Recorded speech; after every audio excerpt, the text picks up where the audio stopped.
जय हिंद मित्रांनो, आपल्या यूट्यूब चॅनलवर मी सर्वांचं मनापासून स्वागत करत आहे। आजच्या या व्हिडिओच्या माध्यमातून आपण शिक्षक भरतीमध्ये झालेली जी पदकपात आहे त्या संदर्भामध्ये एक्झॅक्टली कारण काय आहे, नेमकं जे काही सोशल मीडियावर अफवा पसरवले जात आहे त्या अफवा नेमक्या काय आहे, त्या अफवांच्या पाठीमागची जी काही रिअल परिस्थिती आहे ती नेमकी काय आहे आणि त्याच्यावरती आपण काय उपाययोजना करू शकतो, त्यातल्या त्यात जे काही खाजगी संस्था आहेत खाजगी संस्थांच्या संदर्भामध्ये काही शॉकिंग माहिती देखील आपल्यापर्यंत आपण या व्हिडिओच्या माध्यमातून जाणून घेणार आहोत।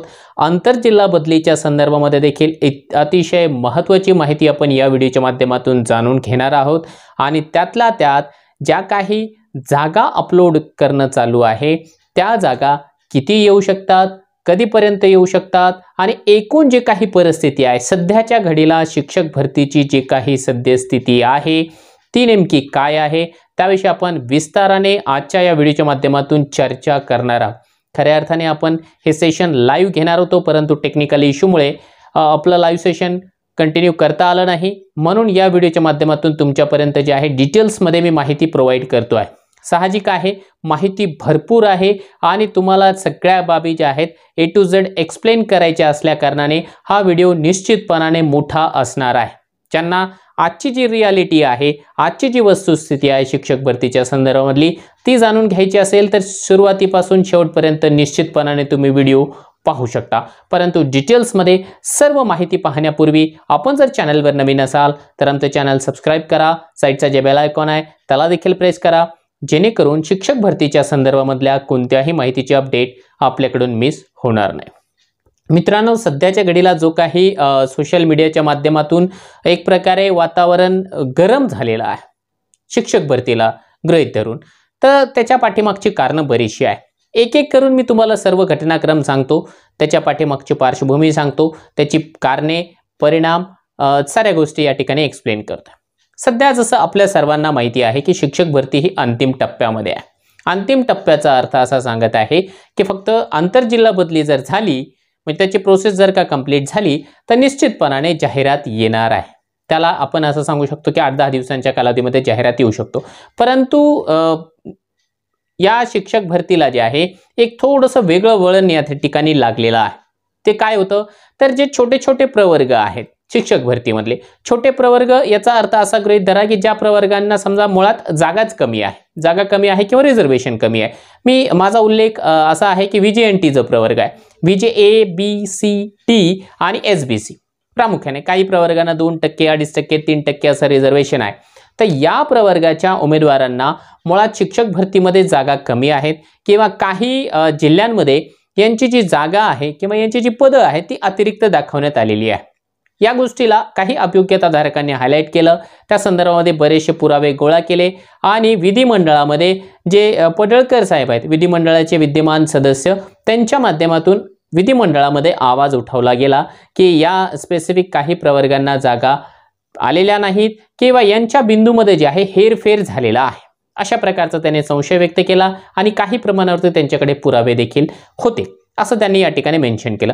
त्याला उद्देशून या ठिकाणी शिक्षण मंत्री महोदयांनी विधिमंडळामध्ये तर उत्तर दिलं नाही स्पष्टपणाने, परंतु त्यांची वेगळी एक मीटिंग लावली।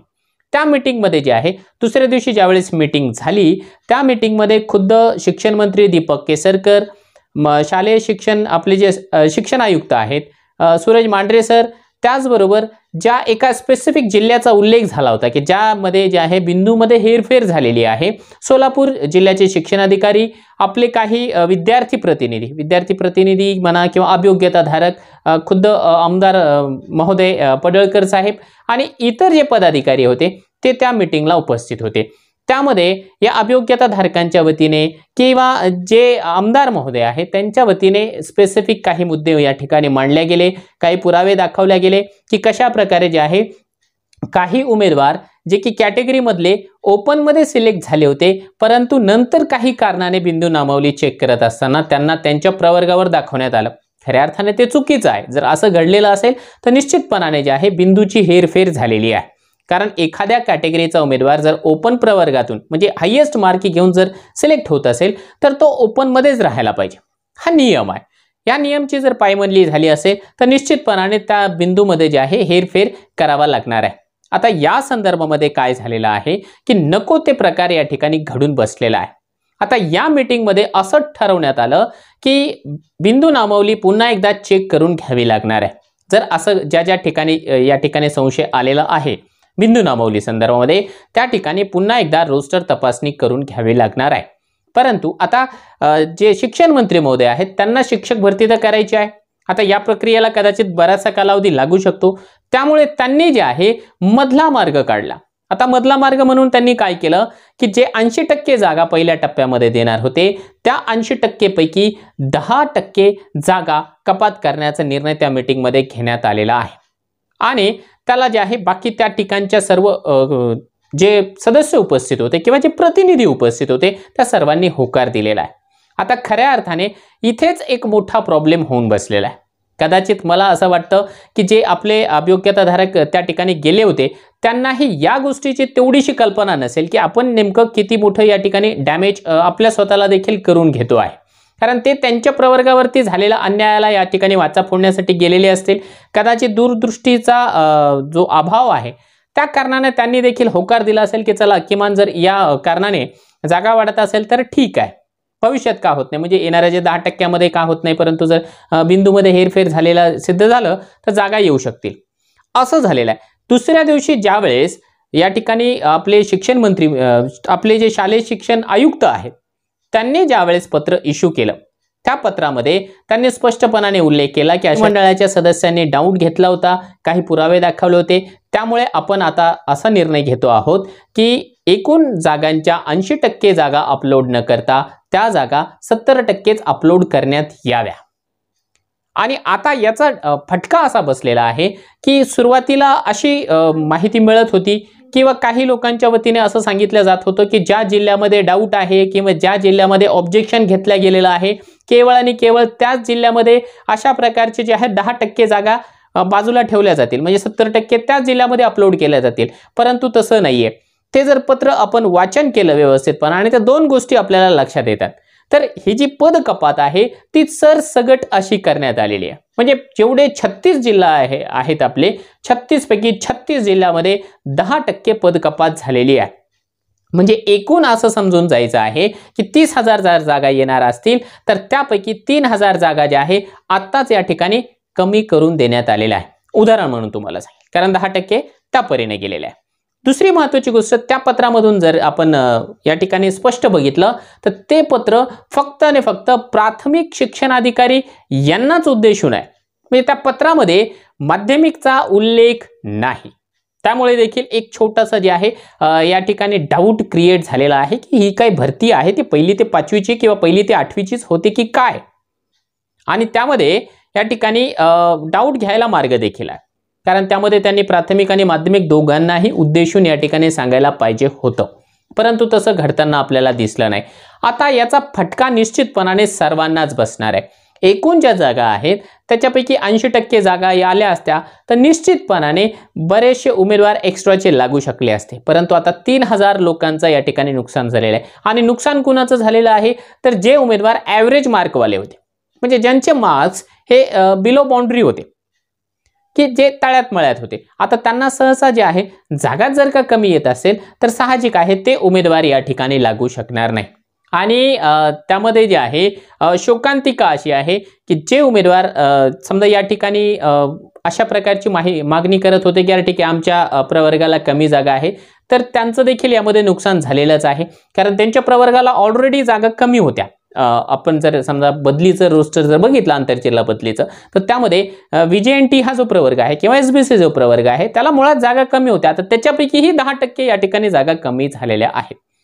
आता एक दिलासादायक माहिती आपल्याला त्यामधून एकच देण्यात आलेली आहे की हा जो 10% आहे त्याचा देखील कोटा आम्ही या ठिकाणी लवकरात लवकर पूर्ण करणार आहोत, परंतु त्याबद्दल आपल्याला तरी निश्चितपणाने या ठिकाणी डाऊटच आहे की सहजासहजी त्या जागा आपल्याला मिळणार नाही। त्यासाठी पुन्हा एकदा जे आहे खूप जास्त प्रमाणावरती जोर लावावा लागेल, कारण 2017च्या 50% मागासवर्गीय बांधवांच्या पद कपातीचा अनुभव आपल्या पाठीशी आहे।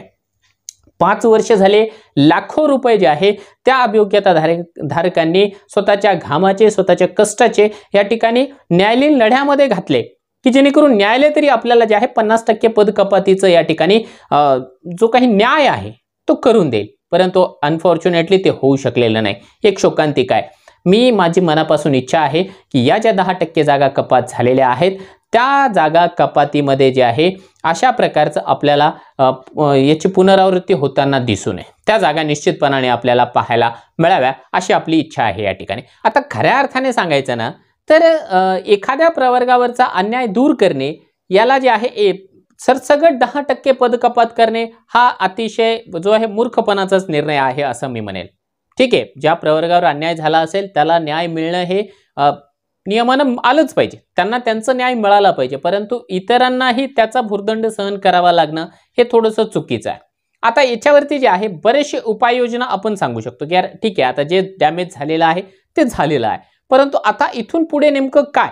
कारण ऑलरेडी जे काही अभियोग्यताधारक आहेत ते डिप्रेशनमध्ये आहे. आता बरेच जण म्हणतायत की ठीक आहे, आता बऱ्याचशा याचिका ज्या आहे या शिक्षक भरतीवरती पडणार आहे, कारण जे काही वातावरण अशा प्रकारचं होतं आहे ते या सर्वांना जे आहे मी स्पष्टपणाने या ठिकाणी सांगू इच्छितो की कोणत्याही प्रकारची याचिका शिक्षक भरतीला कदापि थांबवू शकणार नाही. कारण आपली शिक्षक भरती जी आहे मुळात जिथून स्टार्ट होते आहे त्याला सहारा आहे SMPILचा, सो मोटो याचिकेचा. आणि सो मोटो याचिका या ठिकाणी जोपर्यंत चालू राहणार आहे तोपर्यंत शिक्षक भरतीला कोणीही आडकाठी करू शकणार नाही. SMPIL या ठिकाणी जिंदाबाद आहे. याच्या पाठीमागचं कारण हे आहे की ऑलरेडी शिक्षक भरतीच्या संदर्भात बऱ्याचशा याचिका आहे. इवाना बिंदू नामावलीच्या संदर्भात देखील बऱ्याचशा याचिका पेंडिंग आहे, परंतु शिक्षक भरती या ठिकाणी थांबणार नाही. शासनाला ही भरती पूर्ण करायची आहे म्हणून ते त्यांनी जे आहे मध्यस्थीचा मार्ग अवलंबलेला आहे. हा जो 10%चा जो मुद्दा त्यांनी आणला पदकपातीचा, तर त्याला जस्टिफाई करत असताना आपण एक गोष्ट ही देखील पॉझिटिव्ह सांगू शकतो की सरकारला भरती करायची आहे म्हणून त्यांनी मध्यस्थीचा मार्ग अवलंबला. जर त्यांना भरती जर का टाळायची असती, रेटायची असती फार लांबपर्यंत, तर त्यांनी पुन्हा एकदा जे आहे रोस्टर रिव्हेरिफिकेशन पूर्ण 36 जिल्ह्यांचं करायचे आदेश दिले असते, परंतु तसं दिलेलं नाहीये. याचा अर्थ काय आहे की शासनाला किंवा जे शिक्षण मंत्री महोदय आहेत त्यांना शिक्षक भरती करायची आहे. ही एक चांगली गोष्ट आहे. कोणतीही याचिका जी आहे भरती अडवू शकणार नाही, ही आपल्या सर्वांसाठी एक समाधानकारक बाब आहे. जे उमेदवार या ठिकाणी शोर शॉट लागणार आहे म्हणजे ज्यांचा स्कोर चांगला आहे त्यांच्यासाठी ही निश्चितपणाने एक समाधानकारक बाब आहे. फक्त काय आहे की आता इथून पुढे आपल्याला काय करायचं आहे. खऱ्या अर्थाने मित्रांनो जर का आपण एक दुसरा अँगल असा जर आपण बघितला की एकूण जर का जागा 100% आहे आणि त्याच्या 80%च पदभरतीचा या ठिकाणी आदेश देण्यात आला होता, तर हेच 10% आणखी पद कपात करायची गरज भासायला नको पाहिजे होती. कारण काय की जर समजा अतिरिक्तचा मुद्दा मार्गी लावायचाच होता तर ज्या 20% जागा त्यांनी ऑलरेडी ठेवलेल्या आहेत तर त्या 20% मधून देखील त्यांना न्याय तुम्ही देऊ शकले असते इन फ्युचर. म्हणजे तुम्ही पूर्णच्या पूर्ण 80% जागा भरून त्या उरलेल्या 20% जागांमधून जे आहे अतिरिक्तचा मुद्दा मार्गी लावू शकले असते, परंतु शासनाने जे आहे फार तडकाफडकी निर्णय घेतल्या कारणाने त्यामध्ये जे आहे सर्वच्या सर्व उमेदवार भरडले गेलेले आहे आणि त्यातल्या त्यात सर्व माध्यमाचे उमेदवार भरडले गेलेले आहे. ही जी ऑब्जेक्शन आहे किंवा जो काही डाऊट आहे तो खऱ्या अर्थाने मराठी माध्यमाच्या रोस्टरवर आहे, परंतु मराठी माध्यमाच्या सोबत जे आहे उर्दू माध्यम, इंग्लिश मीडियम, गुजराती, बेंगॉली सर्वच्या सर्व मीडियमला जे आहे 10% जागा कपातीचा या ठिकाणी फटका बसला आला आहे आणि त्याच्यामुळे जे आहे थोडीशी निराशा आपल्या सर्व अभियोग्यता धारकांमध्ये देखील आपल्याला पाहायला मिळते आहे. आता पुढचा मुद्दा की ठीक आहे, आता जे झालेलं आहे ते तर झालेलं आहे, जे डॅमेज व्हायचं होतं ते झालेलं आहे, परंतु आता इथून पुढे नेमकं काय, याच्यावरती उपाय नेमका काय असू शकतं की जेणेकरून या ठिकाणी जे काही अन्यायग्रस्त उमेदवार आहेत की ज्यांना अतिरिक्त असल्या कारणाने जागा कमी मिळालेल्या आहे, मग त्यांना जास्तीत जास्त जागा आणण्यासाठी काय करता येऊ शकतं. तर 2-3 उपाय आपण या ठिकाणी त्यांना सांगू शकतो की जसं आता 70% पदभरती सर्वांची करण्याचा निर्णय घेतलेला आहे, तर हे जे प्रवर्ग आहे VJNT आणि SBC हा जो संपूर्ण प्रवर्ग आहे या प्रवर्गाच्या 70% न भरता यांचे 100% भरा, जेणेकरून जागांचा जो आकडा आहे तो जास्त होऊ शकेल. किंवा जे आहे या उमेदवारांसाठी तुम्ही अधिसंख्य पदे निर्माण करू शकता. अधिसंख्य पद यांना शासनाला अधिकार आहे की तात्पुरत्या स्वरूपामध्ये जे आहे स्पेसिफिक कॅटेगरीचे उमेदवार या ठिकाणी तुम्ही भरा आणि जेव्हा भविष्यामध्ये जागा रिक्त होईल त्यावेळेस जे आहे ते उमेदवार जे आहे त्या बिंदूवरती बसवू शकता। किंवा असंही तुम्ही करू शकता की आता आपण जे काही पदभरती करतो आहे तो डिसेंबर पर्यंतची करतोय, म्हणजे डिसेंबर पर्यंत जेवढे कॅन्डिडेट्स रिटायर होतात, कॅन्डिडेट्स म्हणण्यापेक्षा शिक्षक म्हणेल मी, जेवढे शिक्षक रिटायर होत आहेत तेवढ्या शिक्षकांच्या बदल्यामध्ये हे उमेदवार आपण भरतोय। तर या स्पेसिफिक जे प्रवर्ग आहे की ज्यांना जागा कमी आलेल्या आहेत त्यांच्याकरिता हा जो ही जी टाइम विंडो आहे ती वाढवली जाऊ शकते। समजा तुम्ही जून पर्यंत करा किंवा जे आहे नेक्स्ट इयर ऑगस्ट सप्टेंबर पर्यंत करून टाका। सप्टेंबरचं जे प्रथम सत्र असतो, प्रथम सत्रापर्यंत तुम्ही जर कालावधी घेतला की सप्टेंबर 2024 पर्यंत रिटायर होणारे जे शिक्षक असतील त्यांच्याही जागा जर आज तुम्ही भरल्या तर निश्चितपणाने या प्रवर्गाला काही प्रमाणावरती होत नाही, परंतु बऱ्यापैकी जागा आपल्याला येताना दिसू शकतात। तर अशा प्रकारचे उपाय आपण या ठिकाणी करू शकतो। आता मध्यंतरी सोशल मीडियाच्या माध्यमातून जे आहे काही उमेदवारांचं असं मत होतं की आपण काय करूया की आपल्याला हे 70% जागा नको आहे, आपल्याला 80%च हवे आहे। मग आपण काय करू, शासनाला सांगू की तुम्ही जे आहे 15 दिवस आम्ही तुम्हाला देतो आहे, या 15 दिवसांमध्ये तुम्ही पूर्णच्या पूर्ण रोस्टर पुन्हा एकदा चेक करा आणि 15 दिवसानंतर 80% जागा द्या। खऱ्या अर्थाने अशा प्रकारची मागणी करणं देखील एक प्रकारे मूर्खपणाच ठरणार आहे। कारण आता बिंदू नामावलीचं व्हेरिफिकेशन करण्याकरिता 15 दिवस जर का तुम्हाला वाटत असेल की लागतील तर ते निव्वळ जे आहे तुम्ही स्वप्नामध्ये आहात असंच आपण म्हणू शकतो। कारण सध्याच्या घडीला मावक जे आहे पूर्ण त्यांचं शेड्यूल पॅक आहे, मावक काही रिकामं नाहीये। कारण मावककडे इतर डिपार्टमेंटची बिंदू नामावली देखील कंटिन्युअसली चेकिंग करणं चालू असतं। ते तर शासनानं स्पेशल आदेश दिले होते की या सध्याच्या घडीला जोपर्यंत जिल्हा परिषद शिक्षकांची बिंदू नामावली कंप्लीट होत नाही तोपर्यंत तुम्ही दुसऱ्या कोणत्याही डिपार्टमेंटचं काम हातामध्ये घेऊ नका, म्हणून आपलं जे काही काम आहे ते कंप्लीट झालेलं आहे। आता सध्या त्यांच्या हातामध्ये दुसरं काम आहे, आपलं काम कदापि 15 दिवसात होणार नाही। कमीत कमी जर आपण गृहीत धरलं तर 2 महिन्यांचा कालावधी रोस्टरला लागू शकतं। त्याच्यामुळे हे जर का कोणी उपाययोजना सांगत असेल तर ते अतिशय चुकीची आहे। जो काही 10% पद कपातीचा डिसिजन आहे मग त्या तुलनेमध्ये तो बेटर आहे। कारण भविष्यामध्ये, कारण ही जी भरती आहे किमान 1-2 महिने चालेल आणि या 2 महिन्यापर्यंत त्या ज्या 10% जागा आहे त्याची बिंदू नामावली तपासून त्या जागा आपण नंतर या ठिकाणी आणू शकू। किमान या ऑप्शनपेक्षा ते ऑप्शन निश्चितपणाने बेटर आहे असं आपण म्हणू शकतो। आता त्यातल्या त्यात ना काही जण असं म्हणतात की नाही आम्हाला जे आहे 70% जागा नको आहे, आम्हाला 80% जागा हव्या आहे, चला आपण त्यासाठी काय करूया, आंदोलन करूया। असं जे बोलतो ना त्यांच्या बोलण्यावर मला खऱ्या अर्थाने हास्यास्पद त्यांचं बोलणं वाटतंय, हसू येत आहे। कारण जे आहे आता एक गोष्ट लक्षात घ्या, जे काही पद कपात झालेली आहे ती पद कपात आत्ताच्या घडीला कुणीही कोणती संघटना असेल, कोणताही नेता असेल किंवा कितीही मोठा 30 मार्क असेल तो ती पद कपात रद्द करू शकत नाही। तुम्हाला आम्हा सर्वांना जे आहे ती पद कपात या ठिकाणी ॲक्सेप्ट करावीच लागणार आहे। त्याला जे आहे आता छेडून उपयोग नाही, कारण ज्या उमेदवारांना या ठिकाणी जे आहे न्याय देण्यासाठी ते पद कपात करण्यात आलेली आहे ते आपल्याला ॲक्सेप्ट करावंच लागणार आहे। भविष्यामध्ये त्याचं जे होईल ते होईल, परंतु सध्या आंदोलन हा पर्याय नाही, त्या जागा आता कदापि येणं शक्य नाही। त्याच्या उलट जर का तुम्हाला आंदोलनच करायचं असेल, खऱ्या अर्थाने काय आहे की आंदोलनाची आता सध्याची स्थिती अशी झालेली आहे ना की आंदोलनाला व्हॅल्यूज राहिला नाहीये, म्हणजे रोजच मरे त्याला कोण रडे अशी परिस्थिती आंदोलनाची झालेली आहे। कारण उठसूट आंदोलन खऱ्या अर्थाने आंदोलन हे ब्रह्मास्त्र आहे। जर आपण किडे मुंग्या मारण्यासाठी जर का ब्रह्मास्त्राचा वापर केला तर त्या ब्रह्मास्त्राचाही अपमान ठरतोय। मागच्या कित्येक दिवसांपासून शिक्षक भरतीसाठी जे कंटिन्युअसली आंदोलन होतो आहे त्या आंदोलनामुळे जे आहे खऱ्या अर्थाने आंदोलनाचं महत्त्वच कमी झालेलं आहे। आपण बघितलंय मागच्या कित्येक आंदोलनामध्ये सरकारने त्याची दखलच घेतलेली नाही। त्याचं कारण हे आहे की येऊन जाऊन आपण जे आहे आंदोलनाला जर बसत असाल तर निश्चितपणाने त्याचं महत्त्व कमी होतं। ज्यावेळेस अत्यंत जास्त आवश्यकता आहे त्यावेळेस सर्वांनी एकत्रित आंदोलन करायला पाहिजे।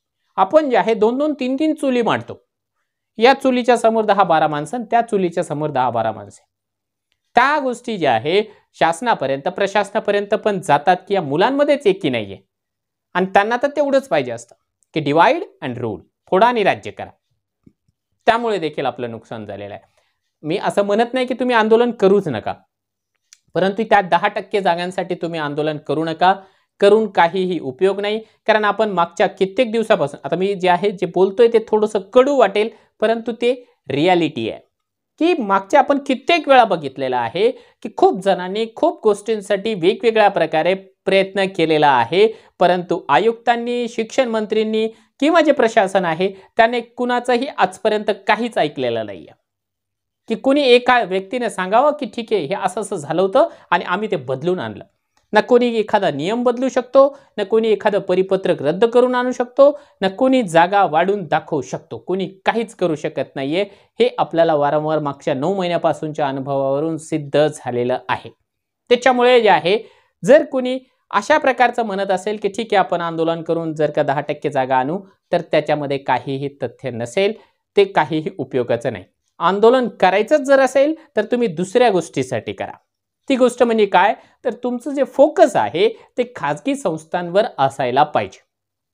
कारण जे काही मी शॉकिंग गोष्ट तुम्हाला सांगणार आहे ती हीच आहे की आपल्यापर्यंत सध्या जे काही आपले सोर्सेस आहे त्या सोर्सेसच्या माध्यमातून मिळालेली माहिती अशी आहे की 70% जागा तर जिल्हा परिषदेच्या येणार आहेत, परंतु खाजगीच्या ज्या जागा आहेत त्या केवळ 50%च येणार आहे.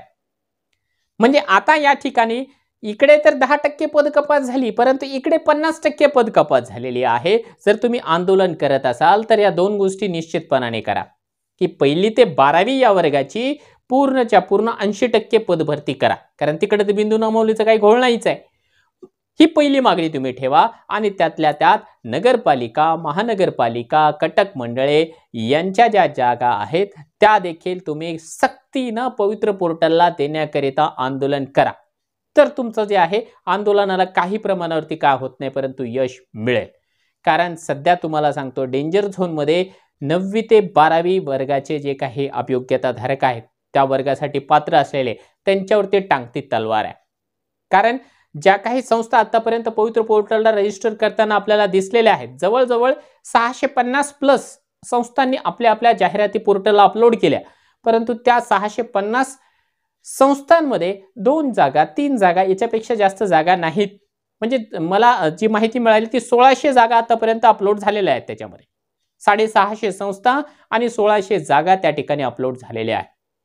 असं जर राहिलं तर निश्चितपणाने 9वी ते 12वीचं मेरिट खूप हाई जाणार आहे. आणि जर 9वी ते 12वीच्या जागा आणायच्या असेल तर आयुक्त महोदयांच्या वतीनेच आपल्याला जे आहे संबंधित संस्थांवर प्रेशर आणावं लागेल. त्यासाठी तुम्ही निश्चितपणाने आंदोलन करा, त्याचा फायदा तुम्हाला होऊ शकतो. आणि काही जण ज्या पद्धतीने बोलतात की ठीक आहे आता संस्था ज्या आहेत जागा देत नाही, त्याच्या मागचं कारण हे आहे की त्यांच्या संदर्भामधली जी कोर्ट केस आहे ती न्यायालयामध्ये पेंडिंग आहे. परंतु ते न्यायालयामधली जी केस आहे त्या केसचा आणि जास्त जागा अपलोड न होण्याचा काही संबंध नाही. लक्षात घ्या, एक गोष्ट थोडंसं मिसकन्सेप्शन आहे. संस्थाचालकांचा विरोध नाही आहे त्या गोष्टीसाठी, काही स्पेसिफिक संस्थाचालकांचा या ठिकाणी विरोध आहे. तर तेवढेच संस्थाचालक या ठिकाणी कोर्टामध्ये गेलेले आहे. तो जो नियम आहे तो पूर्णच्या पूर्ण महाराष्ट्राला लागू नसणार आहे. लक्षात घ्या, अकोला जिल्ह्यामधले जे संस्थाचालक आहेत त्यांची ती याचिका, त्यामध्ये मला वाटतं 15-16 काहीतरी संस्थाचालक आहेत, ते त्यांच्या पुरती मर्यादित आहे. परंतु बाकीच्या संस्थांना या ठिकाणी जागा अपलोड करायच्या आहेत. परंतु एक बॅड न्यूज ही देखील आहे की आपण जर ग्राउंड लेवलला माहिती मिळवण्याचा प्रयत्न केला तर बऱ्याच संस्थांना लॉग इन करताना प्रॉब्लेम आहे किंवा जागा अपलोड करताना प्रॉब्लेम आहे, परंतु त्यांच्या प्रॉब्लेमचं सोल्युशन त्यांना मिळत नाही आहे. म्हणजे जे काही ऑफिस आहे त्या ऑफिसकडून त्यांना पाहिजे त्या प्रमाणावरती प्रतिसाद न मिळत असल्या कारणाने देखील बऱ्याच संस्था हैराण झालेल्या आहेत. त्यांना जागा तर द्यायच्या आहेत, परंतु त्या जागा देताना त्यांना टेक्निकल इश्यू येत आहे. त्यांच्यासाठी वेगळी हेल्पलाईन शासनानं म्हणण्यापेक्षा आयुक्त ऑफिसनं प्रोव्हाइड करणं आवश्यक असणार आहे. फक्त संस्थांचाच हा हाल नाही आहे, तर काही मी स्वतः काही नगरपालिकांशी बोललेलो आहे. नगरपालिकांचे जे काही नियुक्ती प्राधिकारी आहे त्यांना या ठिकाणी अशाच प्रकारचे लॉग इनचे प्रॉब्लेम्स आहेत, परंतु अजूनही त्यांचे प्रॉब्लेम सॉल्व्ह झालेले नाही. त्यामुळे निश्चितपणाने जागा कमी येत आहेत. तर या गोष्टींवरती देखील आपण आयुक्त महोदयांना भेटून त्या पद्धतीने आंदोलनाच्या माध्यमातून किंवा प्रत्यक्ष भेट घेऊन जे आहे या बाबी मांडणं आवश्यक आहे. आंदोलनामध्ये या गोष्टी असायला पाहिजे. आणि या साऱ्या गोष्टींसाठी मित्रांनो वेळ अतिशय कमी आहे. कारण जे आहे जाहिराती अपलोड लवकरात लवकर होणार आहे. त्याच्या पाठीमागचं कारण हे आहे की सध्या आंतरजिल्हा बदलीची जी काही मॅन्युअल प्रोसेस होती ती मॅन्युअल प्रोसेस कंप्लीट झालेली आहे. आता फक्त एक जे पोर्टल आहे विन्सिस IT जी काही वेबसाईट आहे त्यांच्या माध्यमातून ते पोर्टल रन करणं आणि कोणते उमेदवार कोणत्या ठिकाणी बदली होऊन गेलेले आहे तेवढं जाहीर करणं एवढंच बाकी राहिलेलं आहे. आणि आपल्या सोर्सेसच्या माध्यमातून आपल्याला माहिती मिळत आहे की सोमवारपर्यंत यांची जी बदली आहे ती कंप्लीट होऊन जाणार आहे. प्रत्येक शिक्षकाला आपल्या आपल्या परीने कळवलं जाईल की तुमची जी बदली आहे ती कोणत्या ठिकाणी झालेली आहे. म्हणजे येणारा सोमवार हा बदलीच्या प्रतीक्षेमध्ये असलेल्या शिक्षकांसाठी सुवर्ण दिवस असणार आहे. आता त्याच्यानंतर काय होणार आहे? सोमवारी एकदा पूर्णतः बदलीची प्रोसेस कंप्लीट झाली की त्यानंतर खऱ्या अर्थाने प्रत्येक जिल्हा परिषदेमध्ये रिक्त जागा किती आहे, कोणत्या कॅटेगरीची आहे ती गोष्ट कळून जाणार आहे.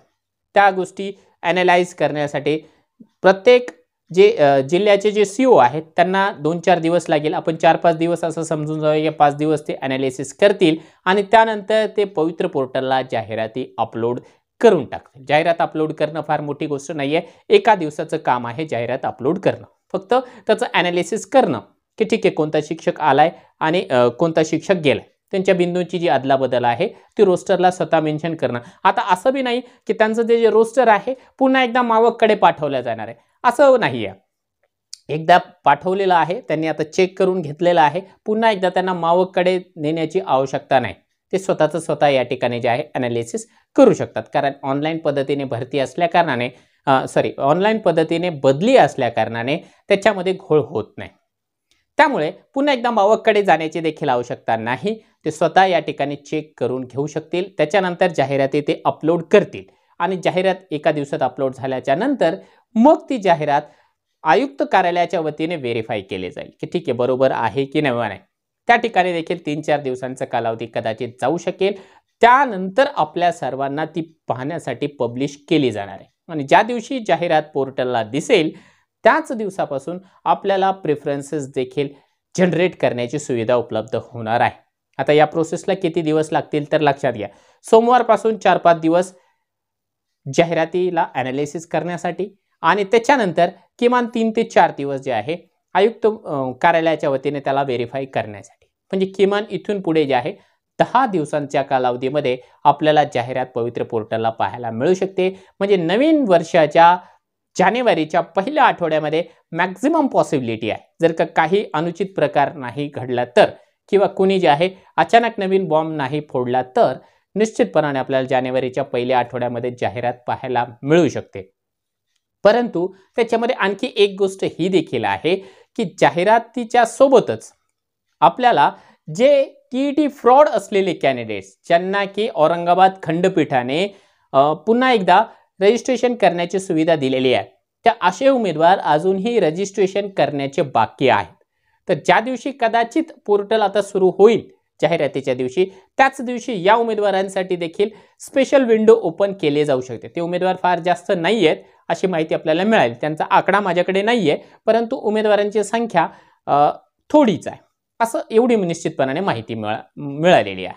तर त्या उमेदवारांचं रजिस्ट्रेशन आणि त्यांचं प्रेफरन्स जनरेटचं काम एकत्रित पद्धतीने केला जाऊ शकतो. त्याच्यानंतर किमान 15 दिवसांचा कालावधी प्रेफरन्स जनरेट करणे, असाइन करणे आणि लॉक करणे याच्यासाठी दिला जाऊ शकतो. तर अशा प्रकारे ही संपूर्ण शेड्यूल सध्याच्या घडीला आपल्याला पाहायला मिळते आहे. फक्त आता याच्यामध्ये डिले होता कामा नये. आता काही जण म्हणतायत ना की यार ठीक आहे आचारसंहिता देखील लागणार आहे. निश्चितपणाने आचारसंहिता लागणार आहे परंतु सध्या आपण ज्या चष्म्यातून शिक्षक भरतीला बघतो आहे तर या चष्म्यामधून आपल्याला आचारसंहिता शिक्षक भरतीला टच करताना दिसत नाहीये. ही एक आनंदाची गोष्ट आहे. कारण काय आहे की आचारसंहिता मे बी लोकसभेची आचारसंहिता जास्तीत जास्त पॉसिबल आहे की मार्च महिन्यामध्ये लागेल. कारण मे महिन्यामध्ये इलेक्शन होणार आहे. मार्च महिन्यामध्ये लागणार असेल तर निश्चितपणाने आपल्याकडे जानेवारी, फेब्रुवारी आणि मार्च जवळजवळ जे आहे 2.5 महिन्यांचा कालावधी आहे. तोपर्यंत आपल्या भरतीची प्रोसेस कंप्लीट झालेली असू शकते। तर ही संपूर्ण जी काही प्रोसेस आहे ती अशा प्रकारे असणार आहे। मित्रांनो, बऱ्याच गोष्टी मी या व्हिडिओच्या माध्यमातून क्लिअर केलेल्या आहे की ज्यांना टेन्शन आलं होतं, त्यांना डिप्रेशन होतं किंवा इकडचं तिकडचं सोशल मीडियाचा जो कचरा आहे त्यांच्या डोक्यामध्ये भरला होता। कारण साहजिक आहे, बरेच जण जे आहे पार्ट टाइम जॉबला आहे, त्यांना थोडंफार वेळ जेव्हा सोशल मीडियावर घालवण्यासाठी मिळतो आणि कुणीतरी एखादा अचानक अशा प्रकारचा मेसेज पाठवतो तर त्यावेळेस ते पॅनिक होतात। परंतु जी रियालिटी आहे ती रियालिटी तुमच्या समोर मांडणं हे माझं कर्तव्य आहे। कारण आपलं जे चॅनल आहे ऑथेंटिक माहिती तुमच्यापर्यंत पोहोचवण्यासाठी मागच्या 5 वर्षापासून कार्यरत आहे आणि ते माझी मी ड्युटी देखील समजतो, माझं कर्तव्य देखील आहे की जी रियालिटी आहे ती तुमच्या समोर या ठिकाणी मांडणे। त्याच्यामुळे आता जे काही उमेदवार भरतीच्या प्रतीक्षेमध्ये आहे त्यांनी फार जास्त पॅनिक होऊ नका। मी ज्या गोष्टी सांगितलेल्या आहे, जेवढ्या मला माहिती आहे, जेवढी मला भविष्यामधली जी काही दूरदृष्टी आहे त्या दूरदृष्टीला धरून मी सगळ्या गोष्टी तुमच्या समोर एक्सप्लेन केलेल्या आहे। कदाचित काही लोकांना माझ्या गोष्टी पटलेल्या नसतील तरी देखील हरकत नाही। माझं तर एकच मत आहे की पटलं तर घ्या, नाही तर सोडून द्या।